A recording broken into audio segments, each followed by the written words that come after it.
روزانہ میری بیوی کی قبر پر 3 بندے کھڑے ہوتے اور مجھے دیکھتے ہی بھاگ جاتے۔ ایک دن میں نے تینوں کو پکڑ لیا اور پوچھا، یہاں کیا کرتے ہو؟ انہوں نے کہا، خود قبر کھود کر دیکھ لو۔ جب میں نے قبر کھولی تو میرے رونگٹے کھڑے ہو گئے، کیونکہ صبح دکان جانے سے پہلے اپنی بیوی کی قبر پر جانا جیسے میری عادت بن گئی تھی، کیونکہ اس سے ملاقات کے بغیر تو میرا دن ہی ادھورا رہتا۔ جب تک وہ میرے پاس تھی، میرے ساتھ تھی، میں اس کی قدر نہیں کر پایا تھا، اور جب وہ بچھڑ گئی تو ایسا لگتا تھا جیسے ہر جگہ وہی تو تھی۔ میں صبح صبح اس کی قبر پر فاتحہ پڑھ کر اپنی دکان پر جاتا تو میرا سارا دن سکون سے گزر جاتا۔ لیکن 1-2 دن سے میں بہت عجیب سی بات محسوس کر رہا تھا۔ میں جب بھی اپنی بیوی کی قبر کے پاس پہنچتا تو میری بیوی کی قبر کے پاس 3 بندے کھڑے ہوتے، جو مجھ پر نظر پڑتے ہی یہاں وہاں ہو جاتے۔ شروع میں تو مجھے لگا تھا کہ یہ لوگ کسی دوسری قبر پر آتے ہوں گے۔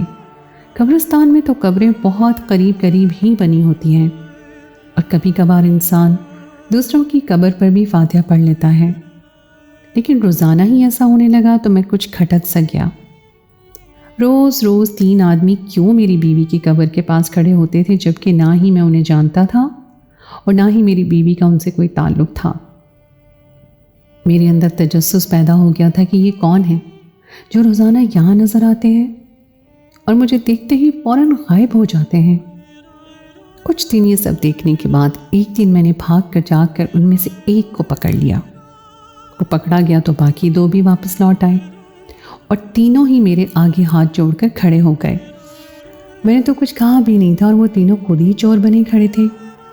ان کے چہروں کی اڑی ہوئی رنگت نے انہیں مزید مشکوک بنا دیا۔ میں نے سختی سے کہا کہ کون ہو تم تینوں، اور روز میری بیوی کی قبر پر کیا کرنے آتے ہو؟ پہلے تو ان تینوں نے بات کو گھمانے کی کوشش کی، لیکن جب میرے رویے میں کوئی نرمی نہ آئی تو ان میں سے ایک کہنے لگا، صاحب جی ہم سے کیا سوال کرتے ہیں، آپ خود ہی قبر کھول کر دیکھ لیجئے۔ اس کی اس بے تکی سی بات پر میں چونک گیا۔ میری بیوی کے انتقال کو 12 دن ہونے والے تھے اور وہ کہہ رہا تھا کہ میں اپنی بیوی کی قبر کھودوں۔ میں نے غصے میں کہا کہ لگتا ہے تمہارا دماغ خراب ہو گیا ہے۔ وہ آدمی کہنے لگا کہ ہم آپ کو کچھ نہیں بتا سکتے، کیونکہ یہ وعدہ خلافی ہوگی۔ اگر آپ سچ جاننا چاہتے ہیں تو اپنی بیوی کی قبر کھود لیں، ہو سکتا ہے آپ کو آپ کے سارے سوالوں کے جواب مل جائیں، اور پھر ہم بھی آپ کو ساری بات بتا دیں گے۔ پہلے ہی میں اپنی بیوی کی اس اچانک موت پر بہت زیادہ دکھی اور پریشان تھا، اور اب ان تینوں آدمیوں کی باتوں نے مجھے مزید پریشان کر دیا تھا۔ میں نے بہت سوچ سمجھ کر اپنی بیوی کی قبر کھولنے کا فیصلہ کیا اور 2 آدمیوں کو بلوا کر قبر کی کھدوائی کا کام شروع کر دیا۔ کافی دیر بعد قبر پوری طرح کھل گئی اور اندر کا منظر دیکھ کر میرے رونگٹے کھڑے ہو گئے۔ میں سوچ بھی نہیں سکتا تھا کہ میری بیوی کی قبر کے کھلنے پر ایسا منظر میرے سامنے آئے گا، اور پھر ان 3 آدمیوں نے آہستہ آہستہ مجھے وہ ساری حقیقت کہہ سنائی جس سے میں اب تک بے خبر تھا۔ آج سے 12 دن پہلے کی بات تھی جب مجھ پر قیامت ٹوٹ پڑی۔ میری بیوی کا وجود میرے سامنے بستر پر بے جان پڑا تھا۔ اس نے میری گود میں سر رکھ کر اپنی زندگی کی آخری سانسیں لی تھی، اور میں چاہ کر بھی اس کی روح کو پرواز کرنے سے نہیں روک سکا تھا۔ موت بھی کیسی بے رحم چیز ہے نا، ہم سے ہماری عزیز ہستیوں کو چھین لے جاتی ہے اور ہم کچھ بھی نہیں کر پاتے۔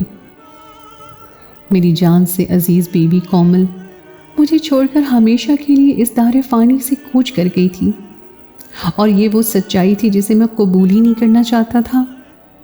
پاس ہی میری بڑی بہن کھڑی تھی، جنہیں میں نے کومل کی بگڑتی ہوئی طبیعت دیکھ کر بلایا تھا۔ انہوں نے آگے بڑھ کر کومل کی آنکھیں اپنے ہاتھوں سے بند کی اور میرے کندھے پہ ہاتھ رکھ کر کہنے لگی، عزیز صبر کرو، یہ صبر کا وقت ہے۔ آپا کا انداز بالکل نارمل تھا، جیسے انہیں کومل کی موت کا کوئی غم ہی نہ ہو، اور میں جانتا تھا کہ ایسا کیوں تھا، لیکن میں بلک بلک کر رونے لگا تھا، اور یہ وہ وقت تھا جب میں نے اپنی بیوی کی ساری غلطیوں کو معاف کر دیا تھا۔